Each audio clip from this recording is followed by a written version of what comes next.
हमारे सभी दर्शकों को सादर प्रणाम। जय श्री कृष्ण। आज के इस वीडियो में मैं एक राजयोग भी बताऊंगा और इसके साथ ही मैंने कुछ कुंडलियां भी सेलेक्ट की है, एक दो, और कुछ प्रश्न भी सेलेक्ट किए हैं। उन लोगों को जवाब भी इसी वीडियो के माध्यम से दूंगा। उन्होंने कमेंट किए हैं, उनके जवाब उनको आज इस वीडियो में दिए जाएंगे, लेकिन कुछ सेलेक्टिव ही हैं। तो यदि आपके भी प्रश्न हैं तो आप इस वीडियो पे अवश्य करें। आने वाले समय में धीरे धीरे सबका नंबर आएगा, सबको जवाब मिलेगा।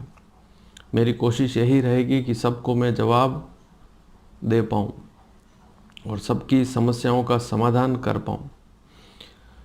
तो आप हमारे चैनल पर बने रहें। यदि आप पहली बार हमारे इस वीडियो को देख रहे हैं तो हमारे चैनल को सब्सक्राइब अवश्य करें और साथ ही इस वीडियो को शेयर भी अवश्य करें। तो आज हम बात करेंगे एक विशेष राजयोग की। यह राजयोग कैसे बनता है, इस योग को समझने के लिए हमें सबसे पहले तो इस चार्ट को समझना होगा, राशियों को समझना होगा, राशियों के स्वामी। यहाँ पर मैंने सभी राशियों के नाम लिखे हैं, उनके स्वामी भी आगे लिखे हुए हैं और उन राशियों के अंक भी लिखे हुए हों, क्योंकि कुंडली जो है उसमें राशियों के अंक ही लिखे हुए होते हैं, वहाँ पर राशियों के नाम नहीं लिखे हुए होते। तो इस चार्ट को आप ध्यान से देखेंगे तो उस राजयोग को समझ पाएंगे। हालांकि बहुत अलग अलग प्रकार के अनेक राजयोग ज्योतिष शास्त्र में लिखे हुए हैं, लेकिन यह योग भी बड़ा श्रेष्ठ योग कहलाता है। इससे व्यक्ति को धन संपत्ति, विशेषकर नौकरी से आय संपत्ति सभी की प्राप्ति होती है।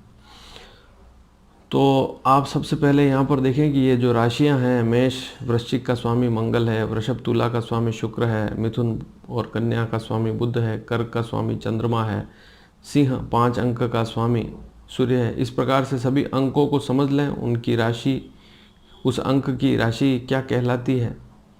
जैसे 5 अंक है तो वह सिंह राशि कहलाएगी, उसका स्वामी सूर्य कहलाएगा। तो इसे इस चार्ट से आप समझ सकते हैं। इस चार्ट को अच्छी तरह से आप याद कर लें, या याद नहीं कर पाएँ तो उतार लें। अब मैं आपको एक कुंडली बताता हूँ, सिंपल कुंडली। देखें, आप ध्यान से देख लें इस कुंडली को। यहाँ पर सभी भाव लिखे हुए हैं इस कुंडली में। प्रथम भाव, द्वितीय भाव, तृतीय, चतुर्थ, पंचम, षष्ठ या छठा भाव, सप्तम भाव, सातवां भाव, अष्टम, नवम, दशम, एकादश, द्वादश, सारे भावों के नाम लिखे हैं। ये भाव फिक्स नाम हैं, यही इनके नाम होते हैं। जहाँ लग्न या प्रथम भाव लिखा है वह हमेशा लग्न और प्रथम भाव ही कहलाएगा। तो आज जिस राजयोग की चर्चा कर रहा हूँ वह राजयोग का योग यदि किसी कुंडली में है तो अच्छा धन संपत्ति लाभ व्यक्ति को मिलता है। और राजयोग का अर्थ यह हुआ कि व्यक्ति बहुत अच्छी स्थिति में होता है, ज़्यादा उसको संघर्ष जीवन में नहीं करना पड़ता है, अनायास ही सफलता उसे मिल जाती है। बहुत सी बार हमने देखा है। और इस योग को समझने के लिए आप देखें कि द्वितीय भाव का स्वामी और एकादश भाव का स्वामी, यहाँ पर एकादश भाव और द्वितीय भाव, दूसरा भाव, दोनों भाव देखें। द्वितीय भाव में जो राशि है उसका कोई न कोई स्वामी है। आपकी कुंडली में भी देखें, मान लीजिए द्वितीय भाव में 1 का अंक लिखा है तो द्वितीय भाव का स्वामी मंगल होगा। इसी प्रकार से यदि एकादश भाव में, क्योंकि सभी भावों को समझना अति आवश्यक है, कौन सा भाव क्या है तो उसे समझना बहुत ज़रूरी है। तो यदि आपके दूसरे भाव में 1 लिखा हुआ है तो उसका स्वामी मंगल हुआ। इसी प्रकार से एकादश को भी देखें। एकादश 11वां भाव जो है, वहाँ पर जो भी अंक लिखा है उसका स्वामी जो है वह वहाँ की राशि से देखेंगे। एकादश में जो भी राशि लिखी हुई है, जो अंक लिखा हुआ है, उसका स्वामी आप समझ लें। मान लीजिए 1 और 8 लिखा है तो मंगल हुआ, 2 और 7 लिखा है तो शुक्र होगा। इसी प्रकार से समझना है। तो इस योग को समझने के लिए द्वितीय भाव और एकादश भाव दोनों के स्वामी यदि दशम भाव में बैठ जाएं, कुंडली का दशम भाव ध्यान से देखें, यहाँ पर दूसरे भाव का स्वामी और 11वें भाव का स्वामी दोनों यदि दशम भाव में बैठ जाएं तो यह स्थिति कई कुंडलियों में हमने देखा है बहुत अच्छी होती है, व्यक्ति को अच्छे अच्छे लाभ मिलते हैं, जो भी काम करेगा उसमें सफलता भी मिलेगी और पद प्रतिष्ठा बढ़ती है, मान सम्मान बढ़ता है। और यदि इन दोनों ग्रहों पर किसी शुभ ग्रह की दृष्टि पड़ जाए, जैसे गुरु की दृष्टि पड़ जाए, तो और भी अच्छी स्थिति हो जाती है। क्योंकि धन देने वाला कौन है, आय देने वाला कौन है, गुरु है। गुरु की कुंडली में स्थिति बहुत अच्छी है, तब आप यह समझ लें कि धन आय दोनों अच्छी रहेगी और उससे व्यक्ति को अच्छा पद, अच्छी प्रतिष्ठा उसको मिलेगी, यश मान सम्मान की प्राप्ति होगी। तो गुरु की स्थिति भी ऐसी कुंडली में अच्छी होनी चाहिए। दूसरे भाव का स्वामी, 11वें भाव का स्वामी अस्त नहीं होना चाहिए, तभी यह योग अच्छा रहेगा। और बलवान युवा अवस्था में ग्रह होने चाहिए, अच्छी अवस्था में 10 डिग्री से 20 डिग्री के बीच में हो या 10 से 22 डिग्री के बीच में हो, तब भी ग्रह बलवान होता है। तो दूसरे भाव का स्वामी और 11वें भाव का स्वामी यदि दशम भाव में बैठ जाए तो यह एक अच्छा योग होता है और इस योग के प्रभाव से बहुत अच्छा लाभ मिलता है। हाँ, अब इसमें एक बात और समझने की होती है कि लग्न, पंचम और नवम भाव के जो स्वामी हैं, लग्न का स्वामी, नवम भाव का स्वामी और पंचम भाव का स्वामी, यदि इनकी दशाएं हैं तो स्थिति और ज़्यादा अच्छी हो जाती है। क्योंकि लग्नेश की दशा हो, पंचमेश की दशा हो, नवमेश भाग्येश की दशा हो, तो बहुत अच्छी स्थिति होती है। तो आपने इस राजयोग को समझ लिया। अब प्रश्न की बात करते हैं। मेरे जितने भी वीडियो हैं उन पर लोग प्रश्न भी करते हैं, अपनी जिज्ञासा वहाँ डालते हैं, उनको बहुत सी चिंताएं भी हैं अपने जीवन के बारे में, और बहुत से जैसे मेलापक के बारे में भी प्रश्न होते हैं।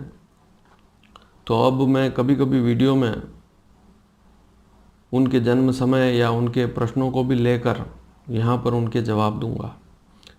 अब इसमें यह होता है कि सभी का तो लेना बड़ा मुश्किल है, लेकिन कोशिश रखूँगा कि धीरे धीरे सबको जवाब दे पाऊँ। तो आज का सबसे पहला जो प्रश्न है, हमारे यहाँ पर एक प्रश्न आया है। आपका यदि प्रश्न यही है तो आप भी सुन लें ध्यान से इस वीडियो को। उन्होंने लिखा है कि मेरी सिंह राशि है। एक जो है, उन्होंने, एक लड़की है, उन्होंने लिखा है कि मेरी सिंह राशि है और मैं जिसको पसंद करती हूँ उनकी सिंह राशि, उनकी मेष राशि है।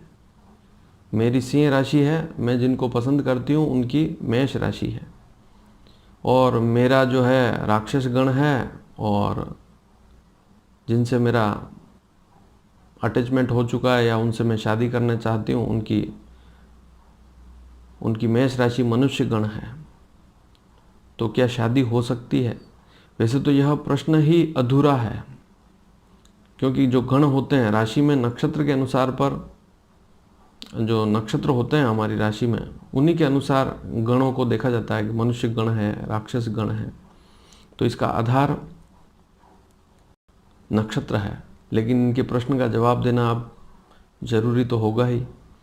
तो सिंह राशि इनकी है, तो इनका जो है मगा नक्षत्र है, तभी इनका राक्षस गण होगा। और राक्षस और मनुष्य गण की बनती नहीं है, ऐसा शास्त्रों में लिखा है। लेकिन इनकी सिंह राशि है, मगा नक्षत्र है, तभी जाकर इनका राक्षस गण होगा। और लड़के की मेष राशि है, मनुष्य गण है, भरणी नक्षत्र है, तभी उनका मनुष्य गण होगा। अब आप यहाँ पर देखें कि विवाह हो सकता है या नहीं, इसमें तो बहुत लंबी लंबी बातें हैं, बहुत अन्य चीज़ें भी देखनी पड़ती है, जैसे आपकी कुंडली में ग्रहों की क्या स्थिति है। लेकिन अगर आप केवल गण के आधार पर ही प्रश्न कर रहे हैं तो एक का राक्षस गण है, एक का मनुष्य गण है, लेकिन एक की मेष राशि है, एक की सिंह राशि है। मेष राशि का स्वामी मंगल है, सिंह राशि का स्वामी सूर्य है। ऐसी स्थिति में गण दोष नहीं लगेगा, क्योंकि दोनों के राशियों के स्वामी आपस में मित्र हैं। और यही हमारे शास्त्र में लिखा हुआ है कि दोनों, लड़का और लड़की, दोनों के राशि के स्वामी यदि मित्र हों तो वहाँ पर गण दोष नहीं लगेगा। तो अगर यहाँ पर देखें तो इनके गुण देखें तो 20 गुण मिलते हैं, इन्होंने देखे होंगे पंचांग से। या कहीं पंडित के पास गए हों तो उन्होंने भी देखे होंगे। 20 गुण मिल रहे हैं। और यहाँ पर एक बात और हो रही है कि मेष से सिंह तक गिने तो 5वीं राशि पड़ेगी, सिंह से मेष तक आए तो 9वीं राशि पड़ेगी। तो नवम पंचम भकुट दोष भी इसमें देखा जाता है, लेकिन राशि मैत्री है इसलिए भकुट दोष नहीं लगेगा। 7 गुण और जुड़ेंगे तो गुण 27 हो जाएंगे। तो भकुट के तो गुण जोड़ ही सकते हैं, 27 गुण होकर मिलान शुभ हो जाएगा। यहाँ पर किसी भी प्रकार का गण दोष नहीं लगेगा क्योंकि दोनों की राशियों में मित्रता है। तो ऐसे मिलान को हम कर सकते हैं। अब मेरे पास दूसरा प्रश्न आया है, इनका नाम हिमांशी है या हिमांगी है। अपनी जन्म तारीख देख लें, यहाँ पर कुंडली दिखाई दे रही है, आप जन्म तारीख देख लें। 9 अगस्त 1999 1999 10:12 सुबह का जन्म है। जन्म स्थान में नहीं बता रहा हूँ, तारीख सुन लें। 9 अगस्त 1999 सुबह 10:12 का जन्म है। इनका प्रश्न है लव मैरिज सक्सेस होगी या नहीं। सबसे पहले तो लव मैरिज कैसे देखते हैं, प्रेम विवाह कैसे देखते हैं, इस कुंडली को ध्यान से देखें। यहाँ पर कन्या लग्न की कुंडली है और इस कुंडली में पंचम का स्वामी शनि है और सप्तम का स्वामी गुरु है। दोनों अष्टम भाव में बैठे हुए हैं। शनि गुरु की युति हो रही है, इसलिए प्रेम का योग तो बनता ही है, प्रेम विवाह योग अवश्य बनता है। अब इस कुंडली में एक बात और हो रही है कि इसका जो सप्तम का स्वामी जो गुरु है, अष्टम में शनि नीच शनि के साथ बैठा हुआ है और इन दोनों पर मंगल की भी दृष्टि है। इसके साथ ही इसमें एक महत्वपूर्ण बात यह भी है कि सप्तम भाव जो है उस पर राहु की भी दृष्टि है। तो यहाँ पर देखें तो राहु का भी प्रभाव है सप्तम भाव पर। अब यहाँ पर एक चीज़ और देखें कि शनि शुक्र के नक्षत्र में है, पंचमेश शनि शुक्र के नक्षत्र में है। शनि भरणी नक्षत्र का है इनका। अगर इन्होंने कुंडली पूरी बनाई हो, बड़ी बृहत कुंडली बनाई हो, तो उसमें इनको दिख जाएगा कि शनि के आगे भरणी नक्षत्र लिखा हुआ है। तो शनि शुक्र के नक्षत्र पे है, इस कारण से भी मन में प्रेम प्रकट होता है, भावनाओं में प्रेम प्रकट होता है, किसी से प्रेम होने के योग बनते हैं। अब इस कुंडली में देखें तो मंगल की दोनों पर दृष्टि है। पंचम भाव में केतु है, केतु 5वां, इनकी कुंडली में पंचम भाव में केतु है। यह चिड़चिड़ा बनाता है, बहुत ज़्यादा गुस्सा देता है, बातचीत में बड़ा उग्र होता है। तो आप बातचीत में बड़े उग्र होंगे, ये बात बिल्कुल पक्की है।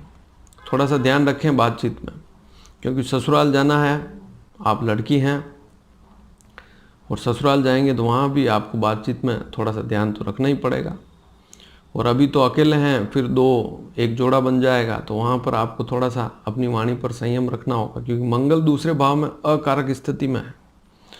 दूसरा भाव जो होता है उसमें मंगल अच्छी स्थिति में नहीं होता है, चाहे किसी भी राशि में हो। हमारे शास्त्रकारों ने लिखा है कि दूसरे भाव में जो मंगल बैठा हुआ है वह अच्छी स्थिति में नहीं होता है, वह कुटुंब में किसी न किसी प्रकार से बिगाड़ा करता है।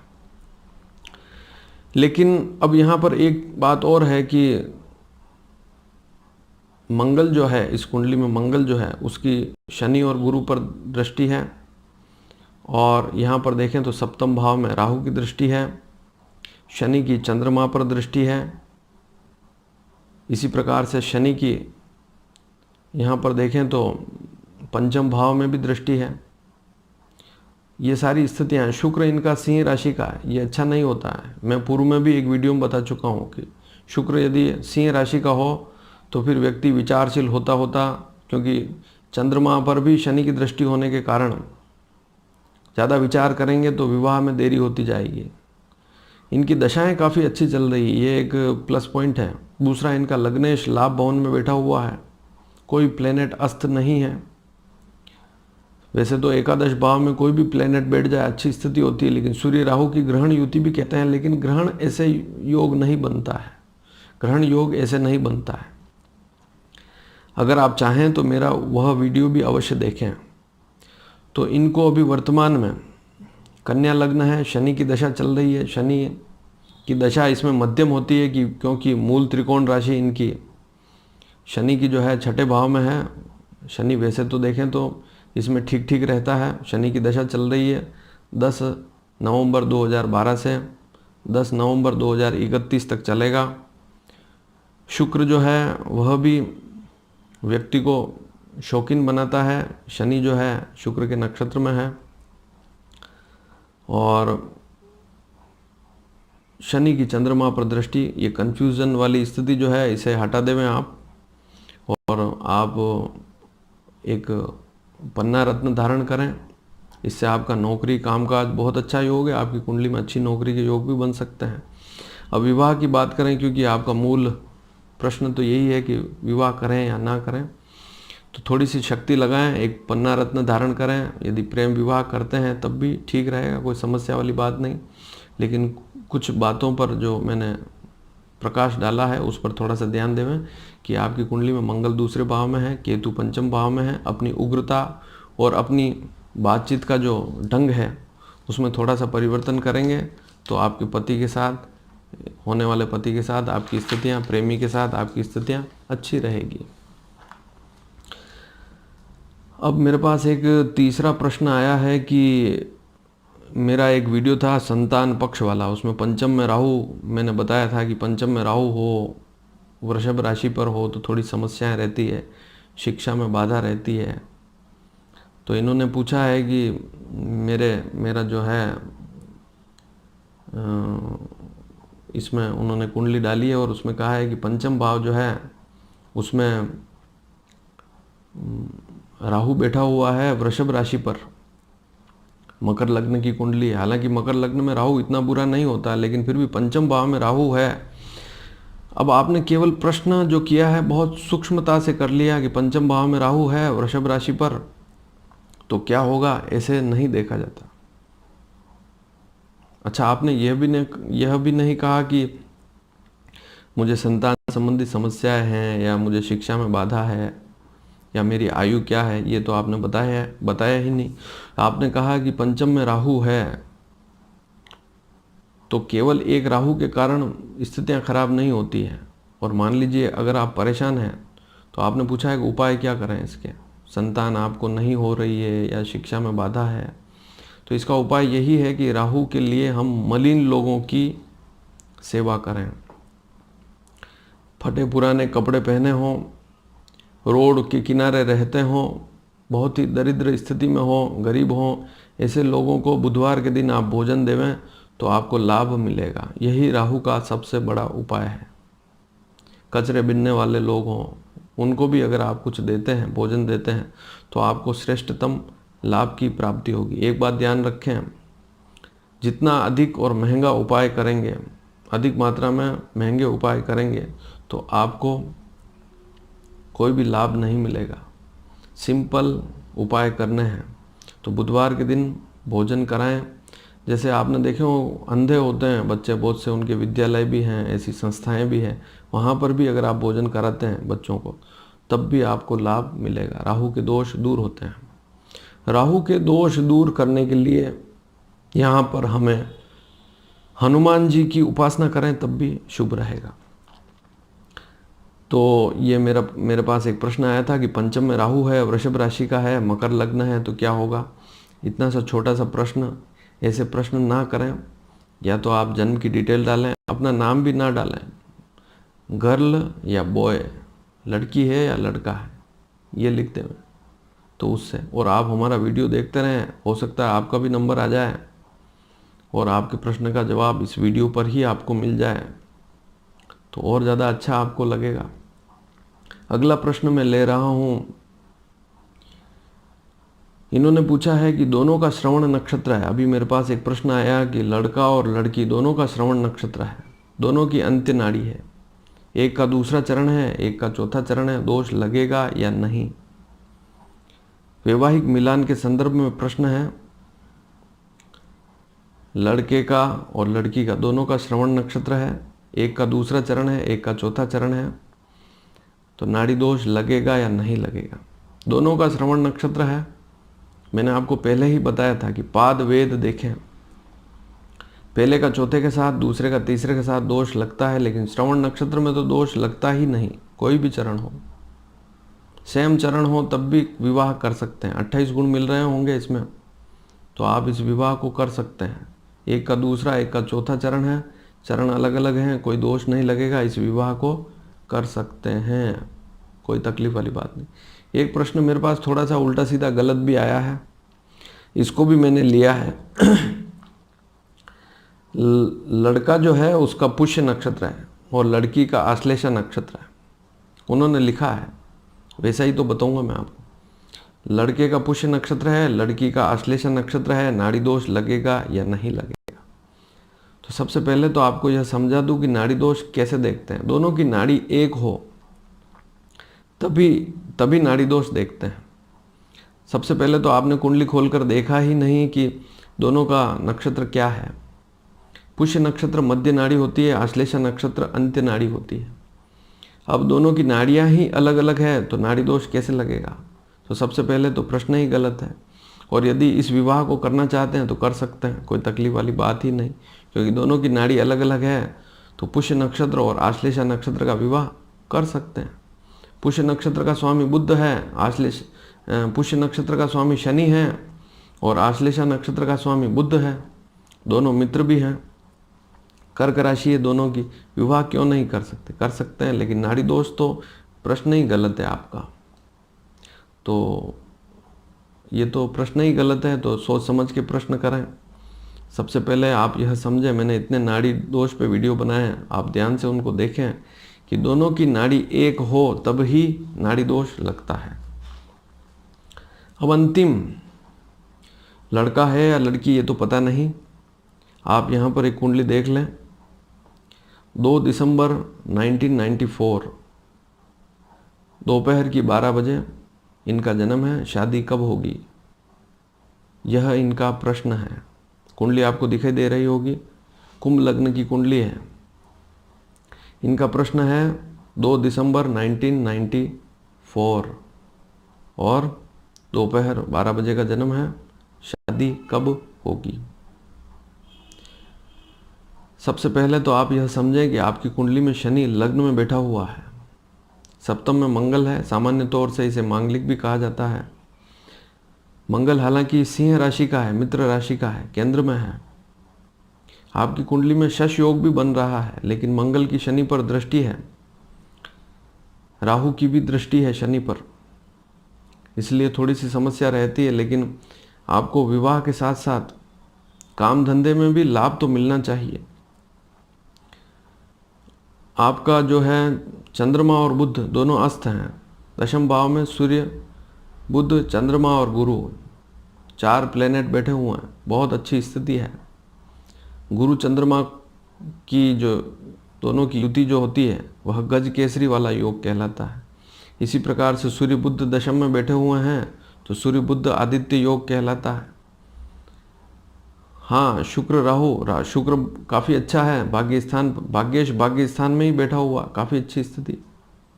गुरु आपका अस्त नहीं है तो यह केंद्र में है, बहुत अच्छी स्थिति है। इसलिए इस गुरु के केंद्र में होने से, चंद्रमा तो अस्त है,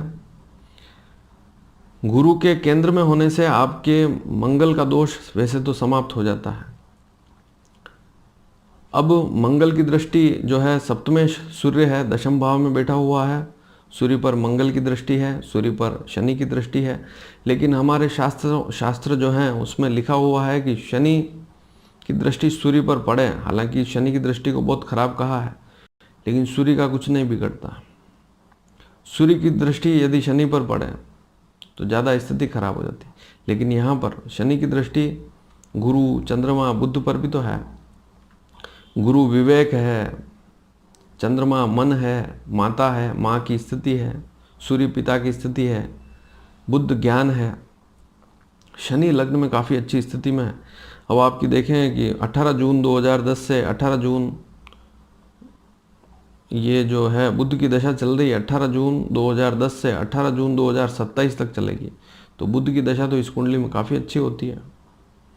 आपके नवांश का स्वामी, नवांश जो है वृश्चिक नवांश है, वो कुंडली यहाँ पर नहीं डाली है। नवांश जो चार्ट है उसका स्वामी मंगल है, मंगल केंद्र में बैठा है। इस हिसाब से तो जल्दी ही शादी हो जानी चाहिए, लेकिन आपका विवाह जल्दी क्यों नहीं हो रहा? आपकी उम्र 26 साल की हो गई। नवांश का स्वामी यदि केंद्र में हो, सीखने लायक बात है, तो विवाह जल्दी हो जाता है, कम आयु में ही विवाह हो जाता है। लेकिन आपकी उम्र देखें तो यहाँ पर तो 26 साल हो गए हैं, तो इसे तो अधिक ही कहेंगे। 21, 22, 23 में विवाह हो जाता है नियम से देखें तो, क्योंकि शनि की दृष्टि है सप्तम भाव में। विवाह कब होगा आप देखें तो शनि मंगल की दृष्टि अच्छी नहीं होती है। शनि लग्न में बैठा है, मंगल सप्तम में बैठा है, इन दोनों की आपस में जो दृष्टि है अच्छी नहीं होती। किस दिशा में होगा, पूर्व या दक्षिण, आप जहाँ रहते हैं वहाँ से पूर्व या दक्षिण दिशा में। सप्तम में सूर्य की राशि है, सूर्य जो है सूर्य की सिंह राशि पूर्व की राशि है, और सप्तम में मंगल बैठा हुआ है, तो आप मंगल जो है उसकी दक्षिण दिशा है, तो पूर्व और दक्षिण दिशा आप ले सकते हैं। आप जहाँ रहते हैं वहाँ से पूर्व और दक्षिण दिशा में खोज करें लड़की की, या आप लड़की हैं तो लड़के की खोज करें। तारीख आपने देख ही ली, 2 दिसंबर 1994। ज़्यादा जानकारी यहाँ देना ठीक नहीं है कि क्या नाम है आपका, कहाँ जन्म हुआ है। आप अपनी कुंडली से समझ लें, अपनी जन्म तारीख से समझ लें। तो आपकी शनि लग्न में बैठा है, सप्तम में देख रहा है, तो ये देरी कर सकता है। ध्यान नहीं देंगे तो यह स्थिति अप्रैल 2022 तक चली जाएगी। अप्रैल 2022 बाद ही आपका विवाह होगा, तो इस पर थोड़ा सा ध्यान देवें। चंद्रमा आपका नीच का है, लेकिन गुरु साथ में बैठा हुआ है, इसलिए चंद्रमा को नीच ना माने। चंद्रमा बहुत अच्छी स्थिति में है। अब यह है कि चंद्रमा अस्त हो गया है, तो यहाँ पर आप थोड़ा सा क्या है कि सूर्य को भी कभी कभी जल चढ़ाया करें।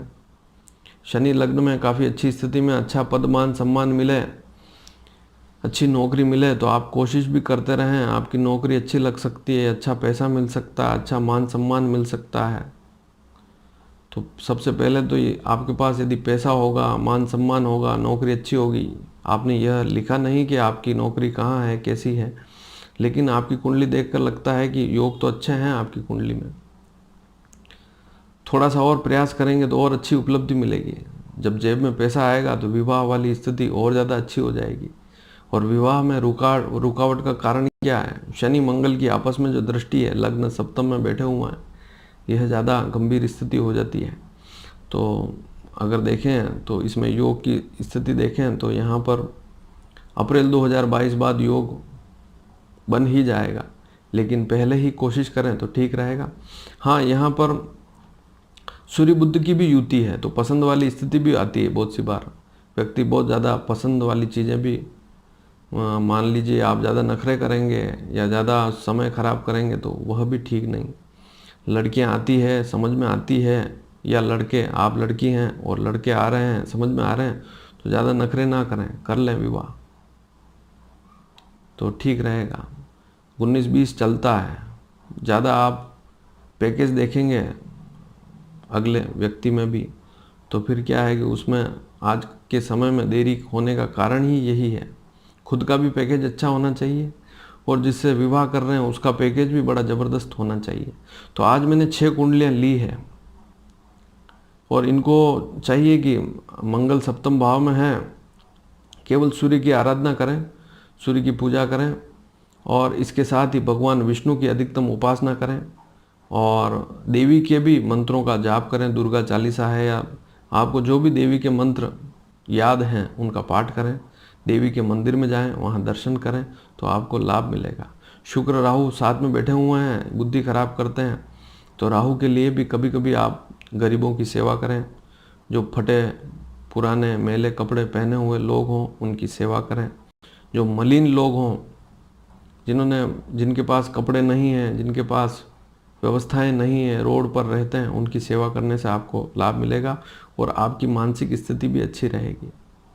आपकी जो भौतिकवादिता वाली जो स्थिति है, ज़्यादा भौतिकतावादिता ठीक नहीं होती है।